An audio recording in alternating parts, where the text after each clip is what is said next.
Mr. Peter, I heard what you said. I agree with you. I had some research about First World War and a little bit about Second World War. It was extremely tough time. And I'm so happy that Europe was reconstructed. The smart people, they learned from their experience, they stood together, and they built not the Austria, but the whole Europe. I'm so happy that they rebuilt their country so much that now they can take care of lots of refugees even from our country. I would like to convey my appreciation through you to the people of Austria and to the whole people of Europe, that they are taking a huge load of refugees from all over the world, and especially from the war-torn country of Afghanistan. I hope we can learn from Europe and from what you said to stand together and build our country, although our situations are totally different. Right now, we are being victimized by the huge companies. They are there to loot all our mines. They turned Afghanistan into a huge opium farm.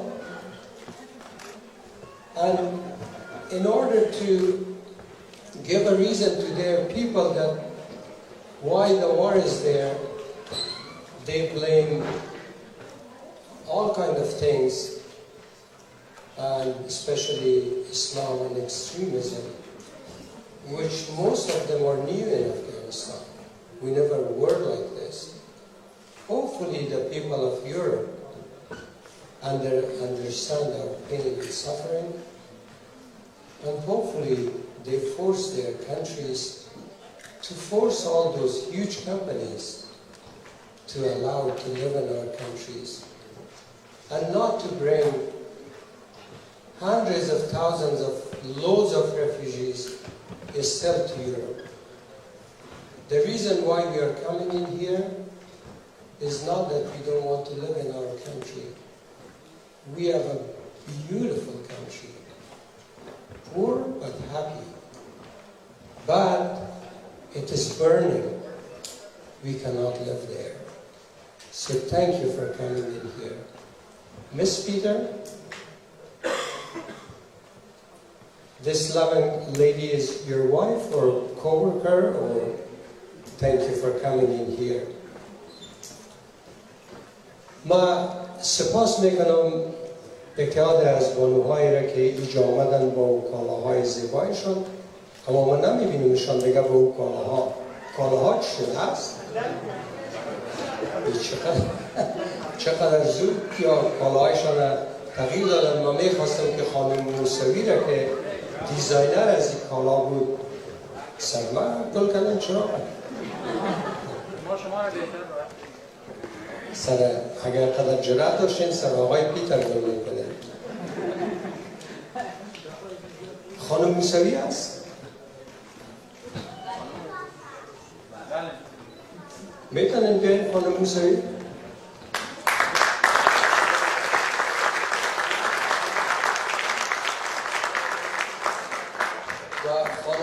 شما این کالاها را قرض گرفته بودین، اگر پیسه دادین نه، اگر پیسه ندادین بیاین امروی از خانم زیبا استاد شوین. میخواهیم که همگی ما یک جای اینا را سپاس بکنیم. خانم موسوی، ما بسیار سپاسگزار هستم که شما یه همه کالاهای زیبا را دیزاین کرده بودین و باشه اینی خیلی است که ما یک شبیه این یک شبه من سپاسگزار هستم از اینکه شما کالاهای زیبا را دیزاین کردین و در اختیار خانم‌های زیبا گذاشتیم که این مجلس اقدر دلپذیر ساختن. یک کف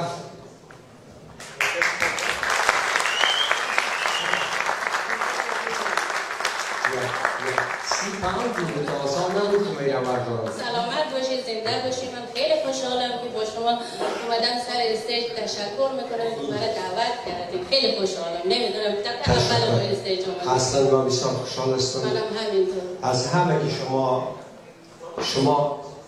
زهرا فیضی، اسمم ویانا، اسمی کاشفی، نیلوفر شیرزاد، فاطمه علیزاده، صالحه کاشفی، سلما کاشفی. خیلی خوشحال هستم. یک خانمی بود که بغض در گلوی شکست، وقتی که میگفت که وحدت با شعار نمیشه. یعنی من خیلی متاسف شدم. هستن یا همه تو بگیری خانه رفت.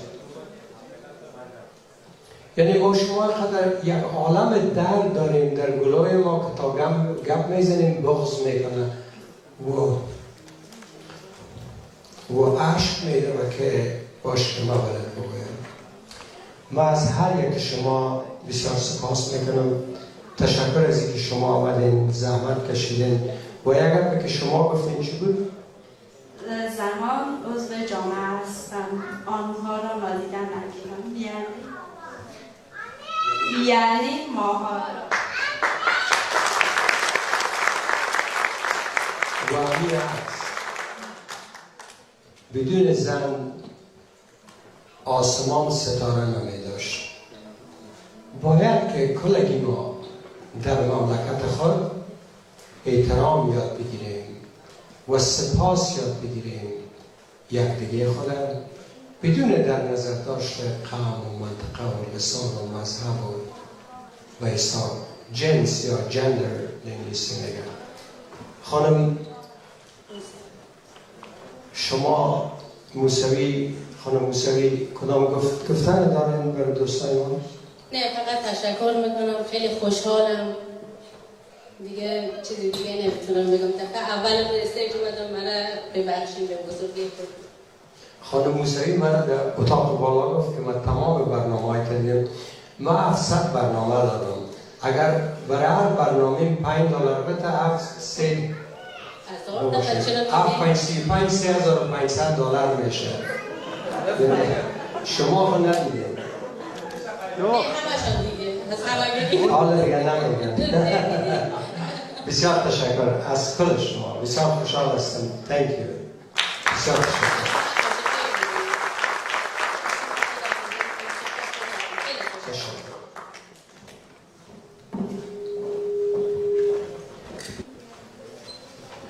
منزل خاص نمیخواهد عبادتگاه عشق. منزل خاص نمیخواهد عبادتگاه عشق. هر کف خاکی که آنجا سر نهی سجاده است. در واقع عبادت ضرور نیست که در اون جای باشه که ما قبول کنیم که عبادتگاه است. اگر با دل پاک در هر کجای سر بگذاریم، اونمو سجاده است. بنابراین یکی از تعصبات را که ما داریم که تعصبات مذهبی است و همیشه غیر از خود امر کافر می‌بینیم، این را باید پس کنیم. بزرگهای ما، نویسنده ها و شاعرای بزرگ ما، مولانای ما به عنوان یا مومن یا معتقد قبول نداریم و همه گیر امور میزنیم. چیز دیگه هم که اگر توجه کنیم ایست که ما هر کدام ما خود ما میخواهیم باشیم. خود ما نه که باعث شخصی که هستیم که گویا من اینی چیزها را در درون خود دارم، اینه، بلکه که من هستم و توستی و هستم تو دینمی جنگ ما و من بسیار مصروف هستیم. تعصب در وطن ما شعله‌ور است و کلگی ما را هیزم جمع کرده و می سوزانه. اما هنوزم مثل که یک چوبک گوگرد در بدیم و چوبک سوخته در بالایش یک کلگک مانده. اونمون کلگک سوخته صدا میکنه که ما هستم و از تو کده بهتر هستم. بدل میگه نردبان این جهان ما و منیست. نردبان یعنی زینه. اینمی ما و من ما شما دمی دعوای ما و من یک زینه مانده و بالا شده میریم. نردبان این جهان ما و منیست. عاقبت این نردبان افتاده نیست و این زینه مستحکم نیست. نیکه زینه که ما بایی با بلند برسیم نیست. بالاخره میگه این مفته. لاجرم هر کس که بالاتر نشست. امی شعرهای ما بسیار آدم های ظریف بودن. فکایی های مختلف ما را خنده میده و کسای مختلف در فکایی های مختلف خنده میکنند. اما ادبیات ما به اندازه زیباست. شعرهای ما بسیار هم مذاقی بودن. این گپشان هم بسیار پرمفهوم است و در این زمان بسیار خنده‌دار هستند. میگن لاجرم هر کس که بالاتر نشست، میگه بدون شک همون نفرهایی که دمو بالاتر میشینن استخوانش سخت‌تر خواهد شکست. یعنی که اگر زینه رفتن اون نفر که از لاف و گزاف و غرور بالاتر رفته بود اگر زینه بفتن او سخت‌تر در زمین میخوره چرا که بالاتر رفته. لاجرم هر کس که بالاتر نشست استخوانش سخت‌تر خواهد شکست. و از همین خاطر است که باید در جنگ ما و من بسیار مصروف نباشیم. ما به خاطر تامین حقوق خود باید منصفانه استاد شویم بدون ترس. اما تا اونما قدره که تامین منافع ما باشد، منافع انسانی ما، منافع ما در مملکت، نه زیادتر از اون که حقوق دیگران را پامال کنیم به نام از اینکه این حق از ماست. برای که شما در اینجا دیگه 6 دینا ما شما را یک کم تازه تر کنم و بتانم گپای خسته کنم خواهد در پوشتش دیر کنم. یک فکایی به شما میگم اما این تکراریست در کدام جای نگاه شنیده بودیم که ما گفتیم حالا چی نشد تا فشتان کمالون نشد. گفتن تیم پرتغال با تیم افغانستان مسابقه فوتبال داشتن. ما شما فوتبال میگفتیم اینجا ساکر بخیلی میگن یا در امریکا ساکر میگیم. بسیار یک پلیر خوب ما داشتیم به نام حسین. سر تیم افغانستان و ترینرش برای تیم خود گفت شما اینی 6 نفر رونالدو را ما کم بگیریم در جریان مسابقه به خاطر از اینکه اون نفر مهمشان است که همون گل نزنه دیگرانش مهم نیست. همون 6 نفر در جان رونالدو چسبیده بودن. همین تو پیش پای رونالدو نمیاد. تصادفاً آقای حسین که بسیار بازیکن خوب ما بود تصادفی که همین پایش در تو خورد در گل خود ما را یک گل شد.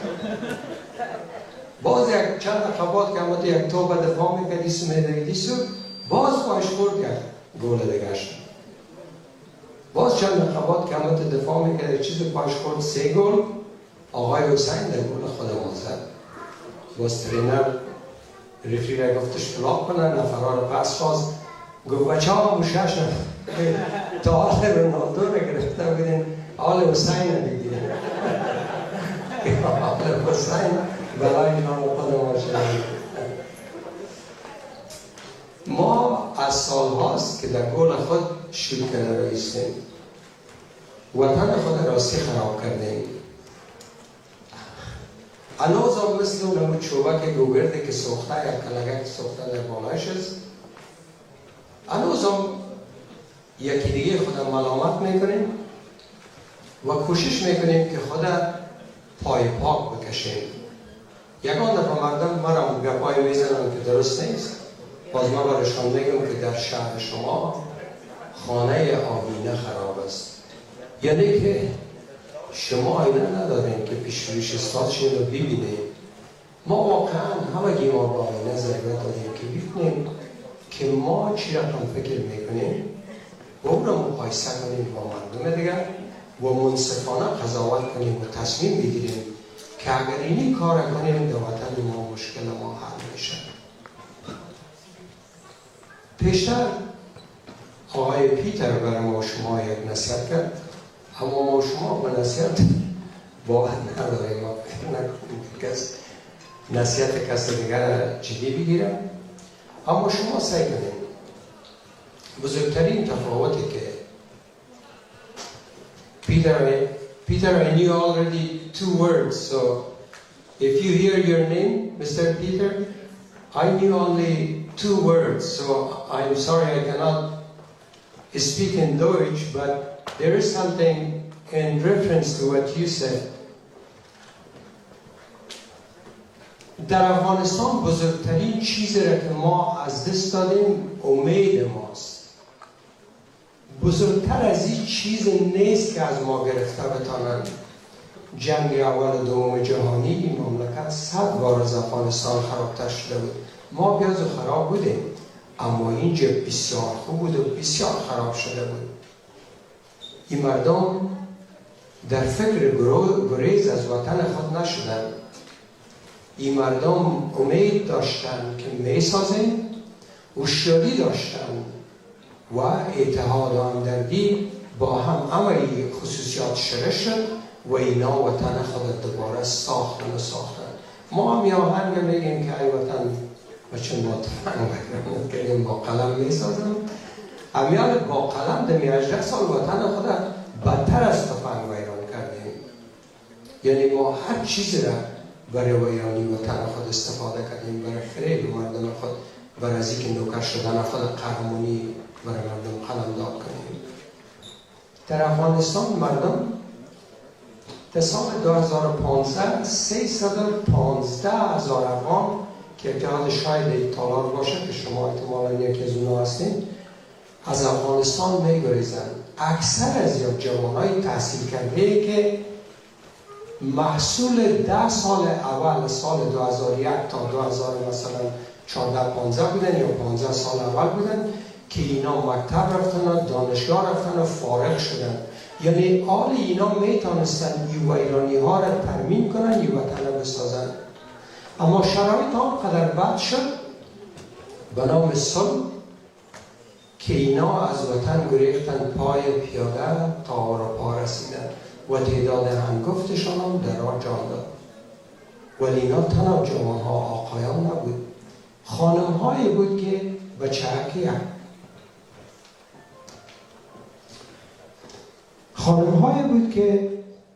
بچه‌ک 1 ساله در بغلش بود و متاسفانه از ترکیه باید که یونان میرفت. در یک کشتی بادی یک خانم میشینه که اگر در تغاره هوا پرتش خدا نکنه غرق میشه. یعنی اکثر مردم در افغانستان اصلا حوضی یا نداشتن. ما یادم میاد که هر دفعه مرد در دریا برای حوضی میرفتم، مادر موزه میکرد که بچه من چادر هم میکشم دیگه حوضی نرو غرق بشی. مردم به اندازه از او حراس داشتن، فکر میکرد که غرق میشی. با اینقدر ترس بچه‌ک 1 سالش در بغلش میشینه در کشتی بادی. من یقین دارم که در اون لحظه ای که او خانم در سر اون کشتیک بادی میشیش، تنها چیزی که میاندیشید مرگ بود و مرگ اشتکش که اگر از او بفتم 100% اشتکر میمارد و حتی به خود نمیاندیشید و هزارها نفر هم از ما غرق شد. یعنی مردم افغانستان در مرگ خود راه نجات میدیدن، اما در زنده ماندن خود در افغانستان راه نجات نمیدیدن.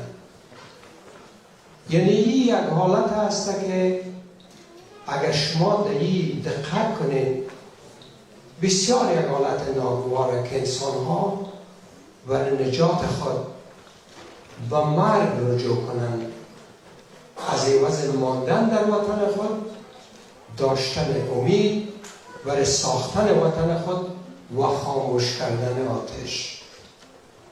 امروز شاید میلیون ها نفر ما در جهان آواره است. یک تعداد زیاد ما در اروپا و آمریکا و کشورهای پیشرفته هستیم. یک مشکلی که ما داریم بعد از این همه سالها هنوز هم مشترک هستیم. هنوز هم به درستی نمیفهمیم که چی کنیم. آیا دل ما نمیسوزه برای کسایی که در وطن ما مانده؟ بسیار میسوزه.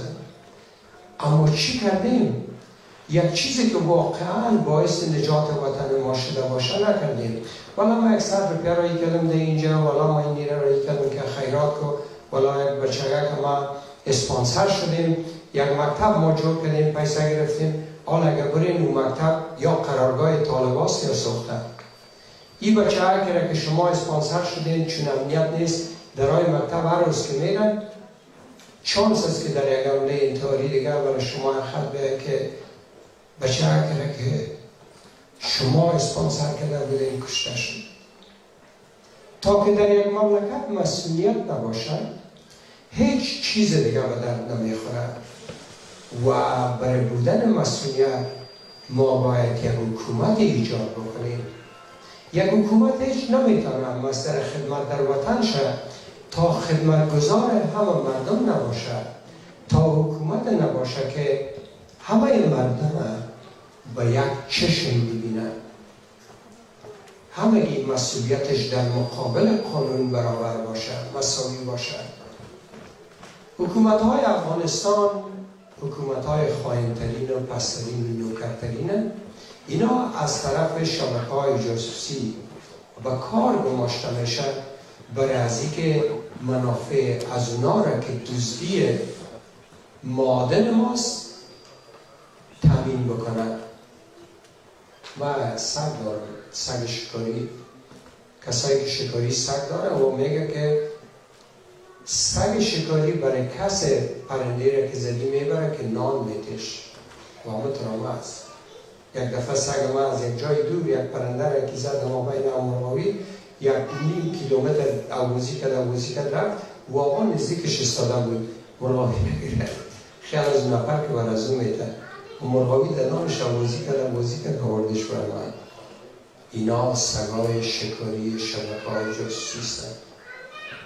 اینا میفهمند که ما چقدر تشنه رسان هستیم، اما به نام صلح آتش زیادتر در میتن تا ما تشنه تر شیم برای صلح، تا هر چیزی که داریم بدیم که بخیر صلح نیاید. اگر صلح آمدنی بود در 18 سال که امریکا و نیتو آمد چرا صلح آمد؟ چرا؟ پیش از اون مزاری باید بود، خوب بسیار مسعود باید بود، بسیار گلبدین باید بود، نجیب باید بود، خائنین قماندان ازی خلاص شد. در این 18 سال نیتو آمد، حدود 150,000 عسکر آمد و اینا ادعا داره که trillions of dollars یعنی هزارها میلیارد دلار در کشور مصرف کردن. چرا اینقدر مهاجر؟ و 1 میلیارد دلار در افغانستان مردم میتونن از مهاجرتش جلوگیری کنن و این همه معادن ما که داریم که چور مفته، اگر از همون 10% شان با ما بدن و همین جنگ ها را در افغانستان چاق نسازن، ما در وطن خود میتونیم بانیم. از همین خاطر است که ما پیش شما آمدیم و پیش دیگه هم وطن میرم. ما میخواهیم که بالاخره ما یک کار بکنیم که اگر برای وطن ما نتیجه بده.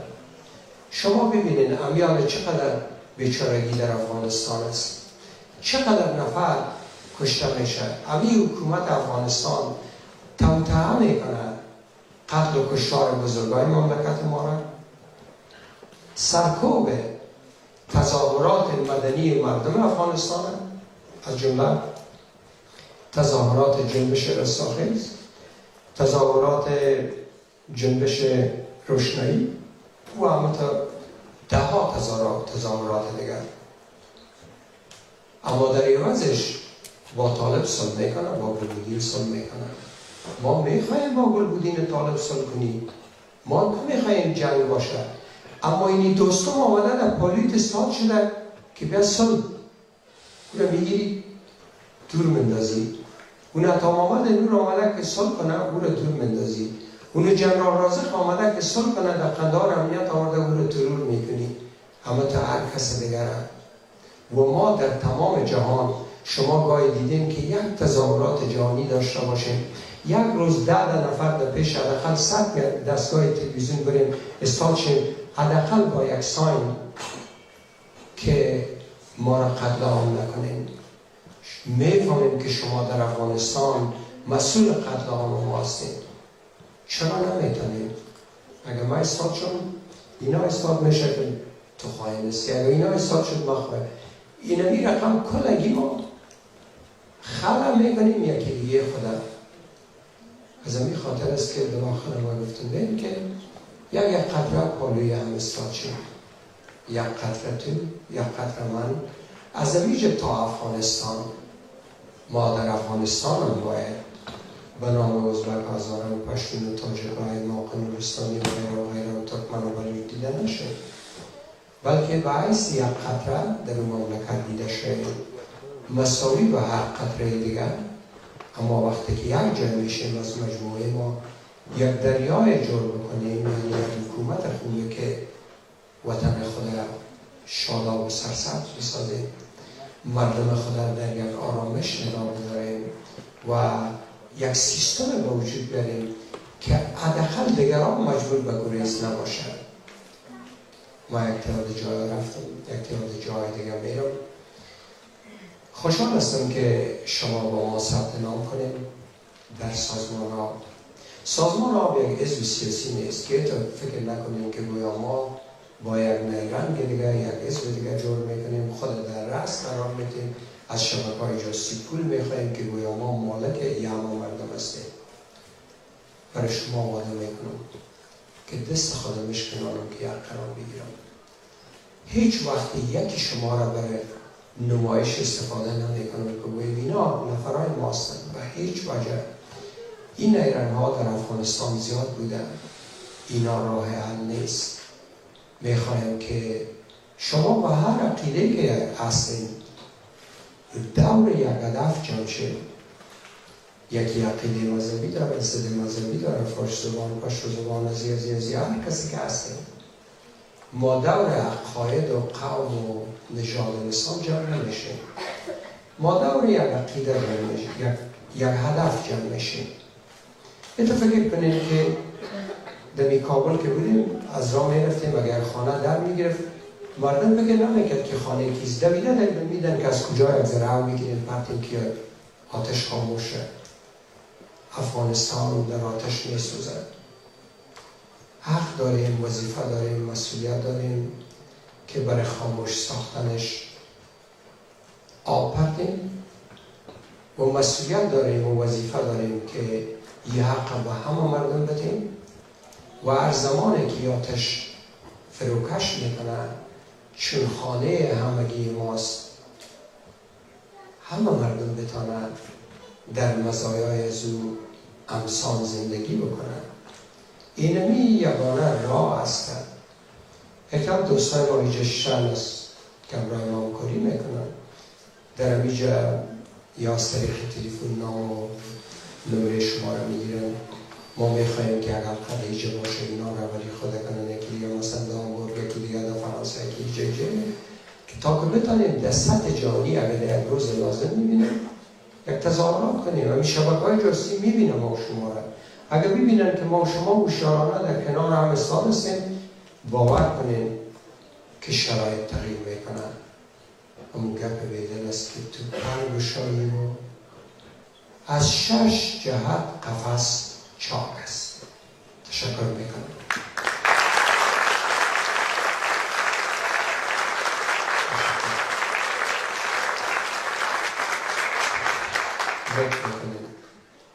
ما نمیفهم که دوستان ما چی رقم برنامه را گرفتن.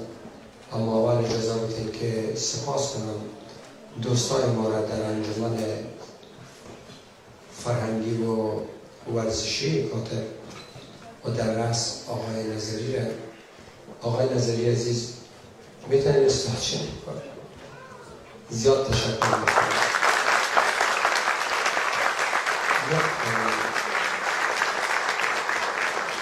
و اجازه بدین که از هر یک شما سپاس کنم. یکی از دوستان ما مثلا طارق جان نجات با من حداقل 2.5 هفته یک جای بوده و شاید حداقل 10 روز ادغام با خود بگردانم، فامیلش، زندگیش، همه چیز خودم میمانه و یکی از دوستای دیگه ما. اما دفعه دیگه ما میخوایم که شما در ویژه باشید. در این قسمت اگر که ما اشتباه نکرده باشم ما میتونم که سوالای شما را بگیریم کوتاه. شما سوالایی رو که دارین مایک دیگه بخیرم، مایک سیار بود میتونه که در خدمت شما باشه. شما این نتیجه از اونجای اگر سوالایی دارین که مطرح میکنین و هر لحن و به هر لهجه. ما یک خوبی دارم که در کامپیوترتان میتونین یک تعداد کلمات در یک سیش بمانین و کامپیوترتان رو بگوین که این کلمات هیچ اجازه نداره که کسی اگر نشته کرد اجازه نداره که با ما رایی کنه. ما در کله خدا این کار را کردیم. اگر هر کس حتی با قار و به هر لحجه گپ بزنن ما قار نمیشم. بالاخره باید قفس سینه خدا باز کنیم و اون لحن و لهجه و کلماتی که شما میتونید سوال کنیم. اینا گفتن جلسه سوال و جواب از شما بعد از پذیرایی میباشن. شما سخنرانی را ادامه بدهید بعد از ماه رمضان بعد از سخنرانی و پذیرایی است. بعد از پذیرایی سوال و جواب است. چه فرسی من خراب شده از اول ما این کار رو میکنم. شما سوالایتان رو در کلیتان میتونید پرورش بکنید و زیادتر. اگر قار بودید قسمت قارش هم بعد از من شاید یا بعد از پذیرایی که من نمیفهم چی رقمم و قسمت ادمی آدم که سیر میباشه یک ذره خوشبوی میشه برای ما میفایده داره. بسیار تشکر.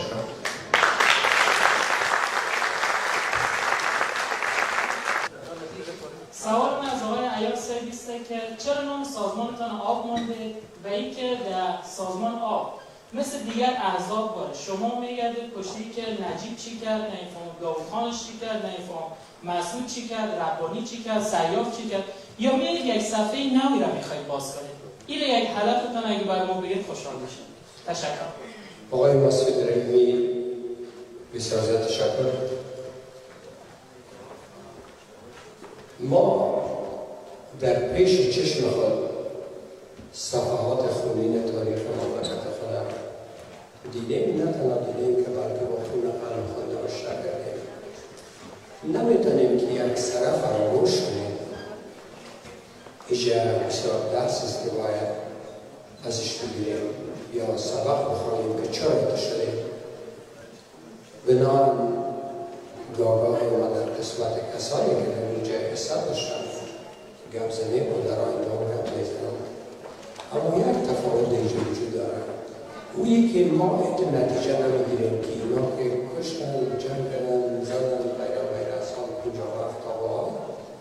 ما در مقابل از یک استاد نشیم، ما در قصد میگیریم، انتخاب میگیریم و میگوشیم. در واقع ما همیشه میگیم که باید روی خود از طرف غرب دور بودیم که آفتاب غروب کرده. روی خود به طرف شرق بگردانیم، جایی که آفتاب دوباره طلوع میکنه. حتی منتظر طلوع آفتاب نشونیم، باید بنویم لسر قله کوه باشیم تا طلوع آفتاب از زودتر شاهد باشیم. منظور ما ایست رو پیش بریم و همین خاطر است که میگیم قدر کناره. اما در 40 سال گذشته در افغانستان جنایات صورت گرفته که باعث قتل 2 میلیون انسان شده و برای شما میتونم بگویم که 50% افراد اینجا حتمی یک عضو نزدیک فامیل بوده، یا در این جنگ یا در اون جنگ یا در اون جنگ از دست داده. متاسفانه هموطنان ما که از دست داده اگر در این گروه بودن اون گروه دیگر را دعوی زدن، اگر در اون بودن اون دیگر. ما تاریخ یا تمامی قضایا را به حیث تاریخ مطرح میکنه، اما نتیجه گیری ما است که به اینکه عفو ملی اعلام کنیم واقعا به حیث مردم افغانستان و به پیش بریم، چرا جمع رایان نیست. آقای رحیمی عزیز تشکر میکنم. بفرمایید استاد. سلام عرض میکنم خدمت شما آقای شفیع عیار. من مجتبی رحیمی هستم، یکی از همکارای انجمن فرهنگی ورزشی کاتب، مسئول یکی از کارهای فرهنگی هستم و 2 سال خیلی کوتاه از شما داشتم. یکی که سوال کوتاه نیست، جوابش کوتاه باشه. اولیشی که نقش کشورهای همسایه یا هر کشور دیگه مثل ایران، پاکستان و دیگه کشورها در این شعله که کشور و مردم از ما را دارن میسوزانن، نقش از یاد چیست؟ از دیدگاه شما. یک شامل رفت و خوشحال هستم که یادم رفته، چون گفتی 2 سوال دارم، یک شکل یا اما خبر است دیگه خلاص شده. همین سوال بسیار تشریک کنم خوب اگه دوام بشه نگفتی. آقای مشتبه با سپاس از انجمن کاتب، کشورهای همسایه نه بلکه کشورهای دنیا در مملکت ما نقش دارند. در واقع اکثر بدبختی ما از طرف از اینا تنظیم میشه. پیش از اینکه ببینیم که نقش کشورهای همسایه چیست و چگونه در خوبی و بدی مملکت ما حصه میگیرند، باید از خود سوال کنیم که نقش مملکت ما در منطقه چیست؟ آیا ما برای کشورهای همسایه چی یک موقف را گرفتیم و چی مشکلی ایجاد کردیم؟ امروز در امریکا 50 کشور دنیا از جمله امریکا که به تنهایی یک قدرت بزرگ است، قرارگاه نظامی دارد. ایرانی ها فوق‌العاده از این میترسند و باید بترسند. پاکستانی ها زیاد در این قسمت نگران نیستند، به خاطر که بنا از انواع این منفعت حصه دارند. تاجیکستانی ها میترسند، ازبکستانی ها میترسند، ترکمنستانی ها میترسند، هندی ها میترسند، چینایی ها پریشان هستند، روس ها نگران است از این مسئله.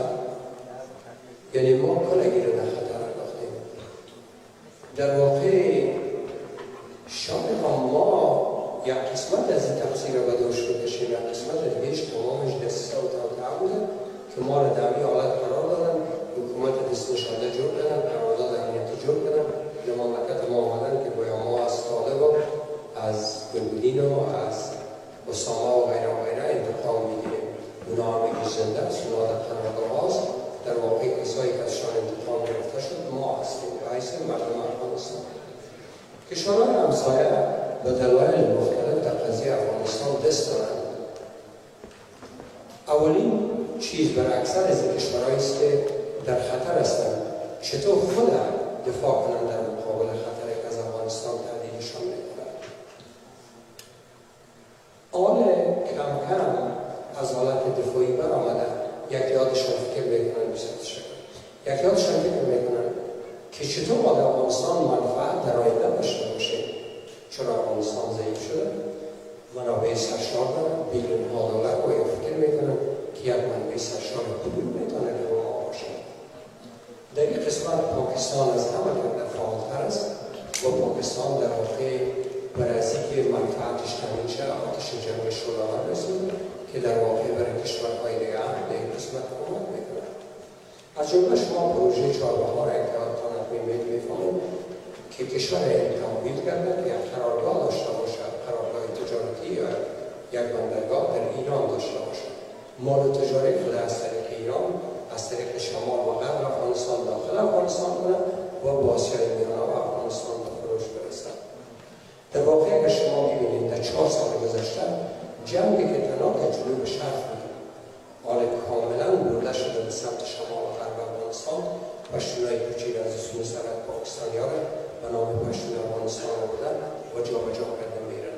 برای از اینکه این راه مسئولیت نداشته باشد، پاکستان از جلوگیری نمیتونه که کمی پروژه از بین ببره، اما پاکستان میتونه که که با ایجاد دهشت در افغانستان قسم بسازه که مال این از طریق افغانستان ای جای نره و مال آسیای ویانا از طریق افغانستان به این یا جای دیگر نرسد. اکثر از این منافع اقتصادی است که در افغانستان اینا دارن و تامین میکنن. متاسفانه پاکستان برای تامین منافع اقتصادیش دست به جنایت نامشروعی میزنه که طلوع را قتل و کشتار و انتحار و دسیسه و اینا همگیش شامل از او است. حتی دسیسه که در افغانستان اینا حکومت از خود داشته باشد و اگر شما سعی کنید عسکر و پلیس و امنیت ملی افغانستان در طلوع‌هایی که در افغانستان میشه عمیقاً بسازن و ما فکر میکنم اولین نفر بودم که حدود 3.5 سال قبل این مسئله را مطرح کردم. امروز کمتر نفران به این شک دارند. بنابراین حکومت ما را پاکستان به دست گرفتن، استخبارات ما را به دست گرفتن، پلیس‌های ما در ساکن ما را در قرارگاهشان میکشند. 45,000 عسکر ما در افغانستان در 4 سال کشته شده و این اکثریت شگر ببینید از اون یک جهت میاد. آیا ایران این مسئله ایش دست نداره؟ آیا روس‌ها دست نداره؟ آیا تاجیکستان اینا هر کدامشان به نوع دست داره؟ اما اکثرشان یک موضع چی دارن؟ دفاعی دارن و امیدوار هستم که هموطنهای ما با ایستاد شدن در کنار هم حالت را به وجود بیارن که این تهدید رفع شود از کشورهای همسایه ما و دستشان قطع شود از مملکت ما. تشکر.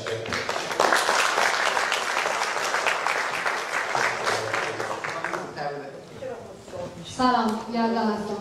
سوال من این بود که آیا شما طرفدار ریاست جمهوری هستین یا نه؟ و اگر نیستین شما که دستتان در رسانه و میدیا زیاد است و چرا به مردم کمک نمیکنین که از این هرج و مرج کشور خود ما رهایی پیدا کنن؟ یا به ضد دولت بخیزن یا کلا همین هرج و مرج باید قبول کنن؟ تشکر خانم. ما فکر ریاست جمهوری پیش رفتیم نیستم و چه مصیبت خواهد که برای جمهوری شده باشد و ولی چرا ما به مردم کمک نمیکنیم؟ 8 سال مردم با هم اسلام استفاده معلومات مردم سیاسی در امور نژادی قومی ادبیات امور اسلامی و غیره و غیره یک فهم عمومی را ایجاد کردن و این فهم عمومی را اگر ما بتوانیم در این افغانستان ترویج کنیم این بسیار مؤثر میباشد. امیدوار هستم که شما همگیتان با ما یک جای باشید و برنامه‌های را شریک کنیم. اراده مردم کار میشه، اراده به دو میزنن اما از این نترسیم به خاطر اینکه افغانستان بسیار شکست است. از دو دشمن نترسیم، از ترساندنهای مردم نترسیم و اصلاح شدن دیگه سرگیرین آمده هستن تا اندازه که برای ممکن بوده کار کنیم. تشکر.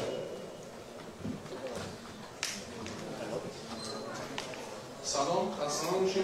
محمد رضا هستم. از بعد تولد مهاجر بودم و حالا امروز یک سوال، شاید سوال خیلی از دوستان باشه. کشور ما با مشکلاتی همچون فقر، فساد، خرافه، امنیت و قومی‌گرایی دست و پنجه نرم میکنه در این روزها. راه حل شما برای بیرون رفت از این مشکلات چی است؟ تشکر جناب رضا. ما فکر میکنم که جوابای گذاشتن یا اسپیچی که داشتن یا قسمت از این مطرح کردن. اولی که خوشحال هستم از اینکه شما در جامعه ما حضور دارید. یعنی این ما یک تولد دیگر با شما میگیریم و در کجا زندگی میکنیم یا در کجا ایران. ما سپاسگزار هستم که شما روز این پیام خود نگاه کردیم و این را هر جا نمی‌قدر که امروز به این وقتتان دیجه که ما شهید بکنیم.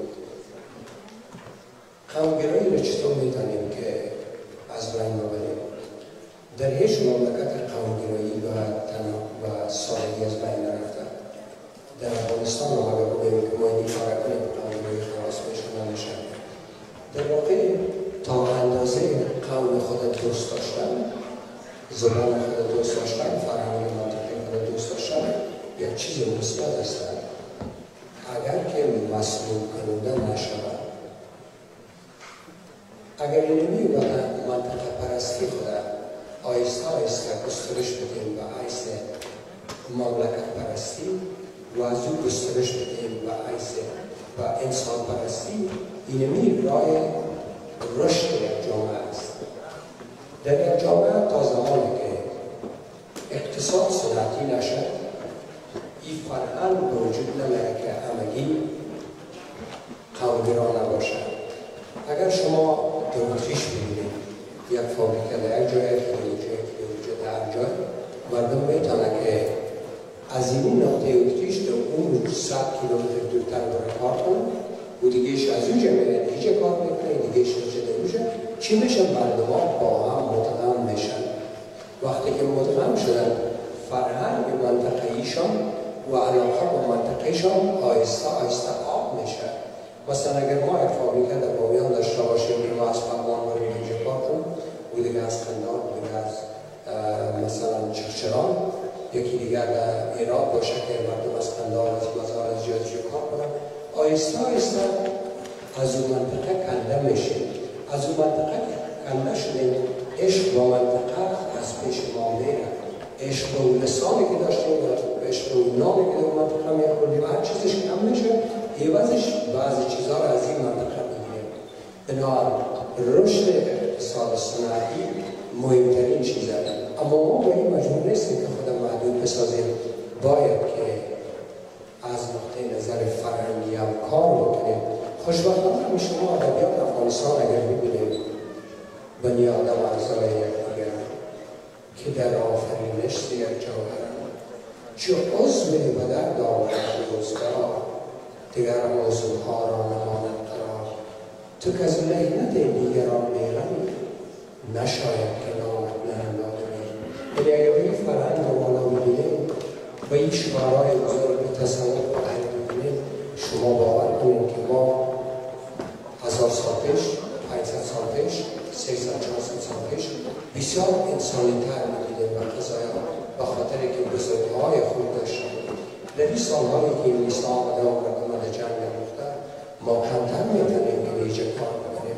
بنابراین ما اگر بتونیم ادبیات زیبای خود، شعارهایی که در اشعار بزرگای ماست او را درشت بسازیم، در خور مردم خود بتیم، از این نقطه نظرم پرستی را تا حدود میتونیم که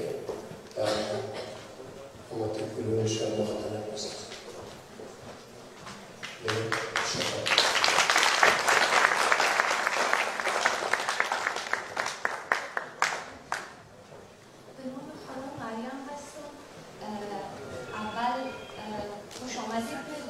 و شما آقای عیار و دوستان سوال من بود وقتی ما یک سیاستمدار دلسوز نداریم، وقتی ما کسی رو نداریم که برای کشور ما دلش بسوزن، ما چطور میتوانیم یک کشوری آباد داشته باشیم؟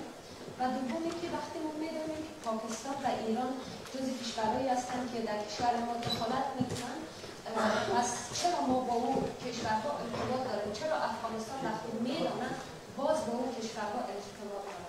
اسمتان اگر دیگر بود؟ مریم است. خانم مریم تشکر.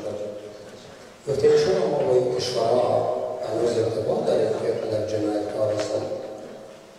مثال بخشیم این بلجه هزارگی میگم که در مملکت ما یک رقم چی داریم که او لجه زیر گرفتیم در وقتی که ما تمام شدیم زندگی کردیم ما با هم دیگه مثلا سمیتش شد یکانه پنشنی در بیزن بیانه رو با رابطه ادام چید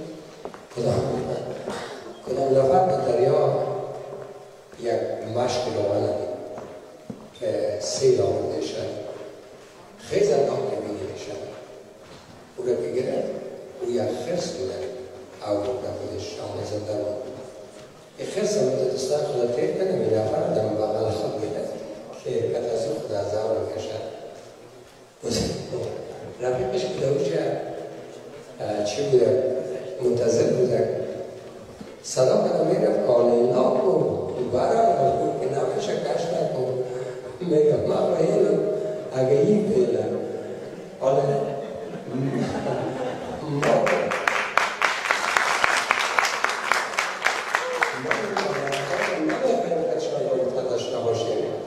مگان ما درگیر غلطی خودشون یا مشک روغن فکر کرده بودیم.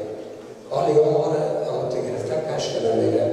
ما باید که استاد شیم با هم که علاقه مسرحت خود بسته کنیم.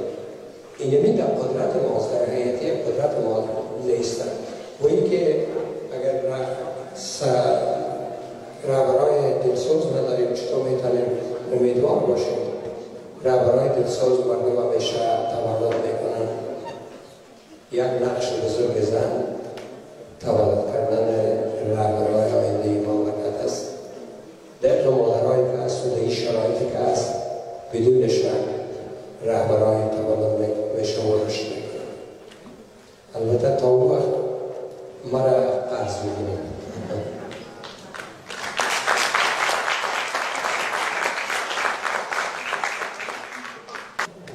سلام و عرض ادب دارم خدمت بیننده های عزیز و دیده های حیات. از اینکه واقعا ما بسیار وقت برنامه بودیم که حد رقم ما بتونیم بین افغانی یعنی ما کل ما اصلا هزاره و وقت توجه کنیم و هر قوم و قبیله‌ای که هست بتونیم زیر یک چتر جمع شویم درد دلهای خود مشکلات های خود با هم دیگر اثبات بکنیم که مشکل اصلی ما در کجا قرار دارد و از کجا باعث شد که ما کل ما مهاجر شدیم در کشورهای غرب، ایران، پاکستان و چی آموختیم از این کشورها. اگر در پاکستان بودیم غیر از آدم کشی، غیر از اینکه ما را تروریست معرفی کردن، غیر از ما را قتل عام کردن که همین 2 هفته قبل هم ما هزارهای ما را اونجا کشتیم و در ایران از ما استفاده کردن، ما را فرستادن در سوریه فرستادن. یعنی خصوصا با مردم در کل قتل عام از 100 سال تا حالا قتل عام شد. فقط آقای عیار اگر بتونه یک کوتاه چطور شد که با ما پیوست، چطور شد که دعوت ما را پذیرفت، آیا از این جلسه ها از این سمینارهایی که در غرب داشت در اروپا داشت چه برداشت میکنه، آیا خوب بود، بد بود، میتونه اینا یک راه های حلی برای انسجام ملی پیدا کنه، ما بتونیم از این مشکلات هایی که دست پنجه نرم میکنه همشهری از این عبور کنیم. یا ما دعوت هموطنان خود را برکشم قبول میکنم، بخصوص هموطنان ما که در فکر وحدت و صلح در افغانستان هستند، هموطنانی که از کل موقعیت افغانستان میکنند که آتش جنگ چقدر سوزنده است و به یک دیگه هستیم که وحدت از بالا صورت نمیشه، وحدت از پایین صورت از درون مردم صورت. اگر ما بتوانیم و تاجک بکنیم بازاری خود و پشتون خود و ترکمان خود و همه مردم خود که بیایی که با هم یک جاشه و این جریان ها را دور کنیم، این آیسته آیسته یک شرش ایجاد میکنه. ما همیشه توقع داریم که اتحاد از بالا صورت، اتحاد رهبران آیسته آیسته این متوجه شدن که یک طریق پیدا کردن با شبکه‌های جنسی قرار میگذاریم به نام قوم و نژاد و لسان مردم را جمع می‌کنیم و این را ما می‌گیریم تو و اینا را می‌کشیم، آرام زندگی می‌کنیم و در این زمان نماینده از این مملکت باشیم. در طول 40 سال اتحاد محدود رهبران می‌کنیم استفاده می‌کنیم، اما مردم است که رنج می‌برند. اگر ما از کنیم و با مردم استفاده شویم یکی و یکی می‌توانیم گشایش پیدا کنیم، منافع مردم خود با منافع ملی تبدیل کنیم و باعث ایجاد یک وحدت تشکر محترمان از آقای عیار. محمد احسان باتریست می‌کنم از اعضای مرکز فرهنگی کاتب. می‌خواستم درباره سمینار امروز که به نام همبستگی بین افغان‌ها برگزار شده بود از تمام دوستا که تشریف آورده بودن صمیمانه قدردانی کنم و قدم‌هایشان روی چشم ما. امیدواریم که مرکز فرهنگی کاتب با همکاری تمام دوستان افغانی مقیم با دوستان دیگری از کشورهای اروپایی بتوانیم تا یک صلح را که آرزوی هموطن ما هست این آرزو را برآورده بسازیم. میدانم که کار خیلی مشکلیه، چیزی که آقای عیار گفت که مهمان ویژه‌ای برنامه ما بود. از کشور آمریکا تشریف آوردن، اینا به این اشاره داشتن که صلح به آسانی نیست، اما بازم میگم اگر کوشش کنیم، اگر هدف داشته باشیم به این خواسته های خود میرسیم. چیزی که امروز تمام سخنرانان ما گفتن، چه خارجیش چه افغانیش، همه روی صلح در افغانستان تاکید کردن، روی مشکلات مهاجرین در اروپا به خصوص در شهر وین و امیدوارم که دوستا از این بابت با همکاری هم دیگر با هم یک قدم به جلو بگذاریم تا بتانیم تمام مشکلات هایی که هموطنان ما دارن برایشان رفع کنیم و انشالله همیشه در خدمت همشهران قرار داریم.